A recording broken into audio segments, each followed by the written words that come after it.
Hello everybody, and welcome to the 100 Meditation Tips. Thanks for tuning in today. And today we're looking at the analogy of the lotus flower, and how contemplating this analogy can actually help us understand how we ourselves can develop from someone who is experiencing stress, anxiety, negativity to someone who has peace, calm, love, wisdom in their mind.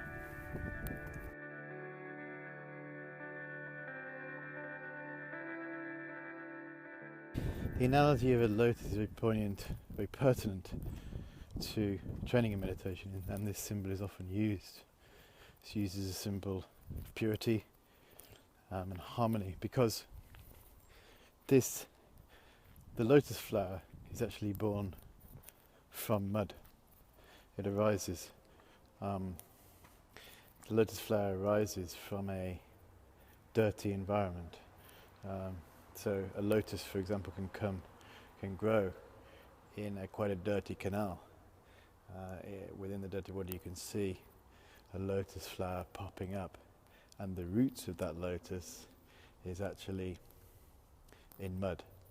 So it arises out of mud, and it says in the same way, our practice, although our mind may be distracted, negative, tired, worried, when we start to train in meditation, start to kind of purify that mind, and coming out of that negative mind can be something beautiful, like the blossom, the purity of something beautiful like a flower. So our practice blossoms out of these difficulties. So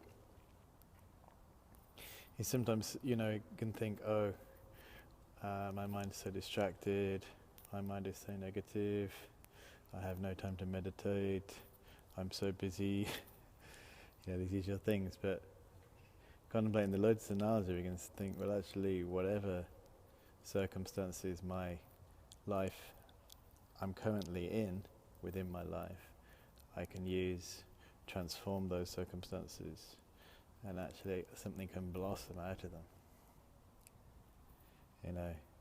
The darkest hour is right before the dawn, as we say. So whatever we're going through right now, spend some time sitting down practicing meditation. You can actually learn and develop from that, whether it's a difficulty, a hardship, a loss, right in the center of that muddy, difficult circumstance, something very beautiful can grow out of it, just like a lotus.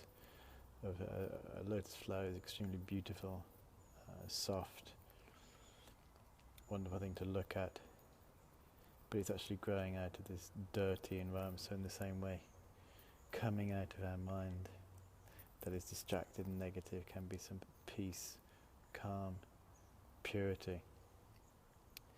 So for me, one of the main teachings of this analogy of a lotus flower is that my circumstances right now are perfect. Whatever's happening right now for me is the perfect situation to start practicing. I don't need to change my situation, I don't need to change my circumstances.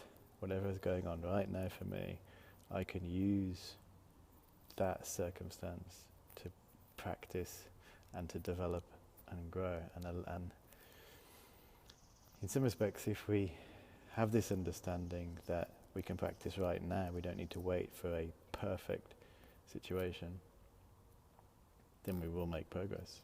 Because the only way we can actually make progress is right here, right now, not in some imagined perfect environment in the future where everything is exactly right for our conditions to practice. Those circumstances never arise, because those circumstances only come from our mind, and things are only perfect for our practice when our mind is completely peaceful and calm.